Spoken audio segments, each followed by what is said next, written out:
Hello guys, good morning. Again நான் உங்கள் Mohammed. Welcome to AMM trading FFA. நம்ம channel தொடர்ந்து சப்போர்ட் பண்ணுற அனைத்து நல்ல உள்ளங்களுக்கும் நன்றி. இதே ஆதரவு எப்போ கொடுப்பேன்னு நம்புகிறேன். ஸோ இன்றைக்கி 19th டிசம்பர் இல்லையா? ஸோ நேற்றோட எக்ஸ்பைரி முடிஞ்சிருச்சு, சென்செக்ஸோட எக்ஸ்பைரி முடிஞ்சிருச்சு. இன்னி ஃபர்தர் வந்து நிஃப்டியோட எக்ஸ்பைரி இருக்குது செவ்வாய்க்கிழமை. ஸோ அதை பார்க்கறதுக்கு முன்னாடி வழக்கம் போல் குளோபல் ஒரு ரவுண்ட் அடிச்சுட்டு அப்புறமா நம்மளோட வியூ, அதாவது என்னோடய வியூ எப்படி இருக்குங்கிறத நான் உங்களோட ஷேர் பண்ணுறேன். ஸோ ஃபஸ்ட்டே இந்த வீடியோ பார்க்குறீங்கன்னா மறக்காமல் சப்ஸ்கிரைப் பண்ணி வச்சுக்கோங்க. கண்டிப்பாக அந்த சேனல் வந்து உங்களுக்கு யூஸ்ஃபுல்லாக இருக்கும். நீங்கள் எடுக்க போகிற டிசிஷனுக்கு இது கொஞ்சம் ஹெல்ப்ஃபுல்லாகவும் இருக்கும். ஸோ அந்த வகையில் ஃபஸ்ட் ஆஃப் ஆல் நாஸ்டாக்கை பொறுத்தளவுக்கு பெரிய மேட்டர்லாம் கிடையாது. ஒரு பெரிய சேனலுக்குள்ளே ட்ராவல் ஆகிட்டே இருந்துச்சு. அதோட மிட்லைனில் ஒரு கிராஸ் ட்ரெண்ட் லைன் ஒன்று போகுது பார்த்தீங்களா?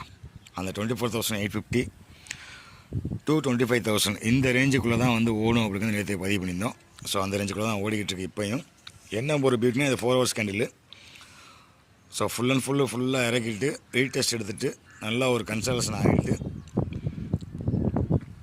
ஒரு 12 மணி நேரம் கன்சல்டேஷன் ஆகிட்டு அதுக்கப்புறம் ஒரு 3 கேண்டில் போட்டு அப்பில் வந்துட்டு இன்னைக்கு காலையில் விடிய காலத்தில் ஒரு கேண்டில் போடுவாங்க இல்லையா, 2:30 மணிக்கு. ஸோ அந்த கேண்டில் வந்து அந்த கேண்டிலோட 50% வந்து கம்ப்ளீட் பண்ணி மேலே போயிட்டுருக்கு. ஸோ ஏறுமுகத்தில் தான் இருக்காங்க. ஸோ 25,000 கிராஸ் பண்ணிருச்சு.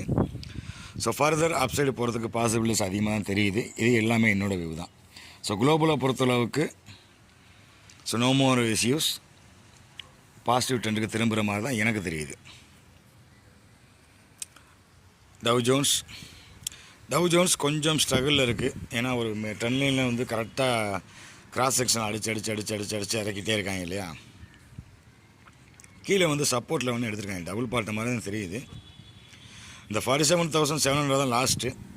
எனிஹோ நிஃப்டி நாஸ்டாக் மாதிரி டவ் ஜோன்ஸ் வந்து இன்னும் ஒரு கிளியர் ட்ரெண்டு கொடுக்கல.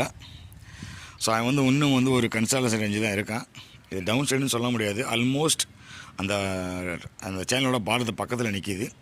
ஸோ அதோட சப்போர்ட் பார்த்திங்கன்னா 47,700 அதை ஒரு வேளை பிரீச் பண்ணிச்சு அப்படின்னா அடுத்த சப்போர்ட் வந்து 47,500லையும் 450லையும் இருக்குது. ஸோ அந்த கேண்டில் வச்சு பார்க்கும்போது ரிஜெக்ஷன் ஆகிருக்கு. இன்றைக்கி காலிலேருந்து பார்க்கலாம். ஒன்ஸ் இந்த 48,160க்கு மேலே அவன் ட்ராவல் பண்ணணும் டவ் ஜோன்ஸ். அப்போ தான் இதுவும் வந்து ட்ரெண்டுக்கு திரும்பும், அடுத்த லெவலுக்கு நோக்கி ட்ராவல் பண்ண ஆரம்பிக்கும்.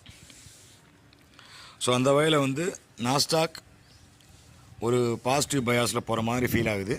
டவ் ஜோன்ஸ் நியூட்ரல் ஜோன், அதாவது நெகட்டிவ் வித் நியூட்ரல் ஜோன், அந்த ஜோனில் தான் இருக்குது. ஸோ இது வந்து மிக்ஸ்டு.